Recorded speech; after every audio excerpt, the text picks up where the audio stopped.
আম্মু, ওই দাদু কেন কারো সাথে কথা বলে না? ওর কি কোনো বন্ধু নেই? ওই দাদু একটু গম্ভীর, তুই বিরক্ত করিস না। এই নিন আমাদের বাগানের ফুল। আম্মু বলেছে ফুল মানে ফ্রেন্ডশিপ।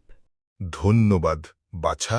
মিস্টার রহমান আগে একাকী থাকতেন, একটু খুঁতখুঁতে প্রতিবেশীদের এড়িয়ে চলতেন।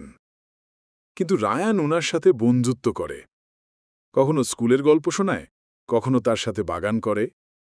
ধীরে ধীরে মিস্টার রহমান রায়ানের জন্য খাবারও জমিয়ে রাখতেন। একদিন রায়ান মিস্টার রহমানের কাছে পুরনো একটা ফটো দেখে জিজ্ঞেস করে, দাদু, এরা কে? এরা ছিল আমার পরিবার, এখন কেউ নেই। আপনাকে ধন্যবাদ। রায়ান বলেছে আপনি এখন তার সবচেয়ে ভালো দাদু। আসলে এই বাচ্চাটি আমাকে আবার বাঁচতে শিখিয়েছে।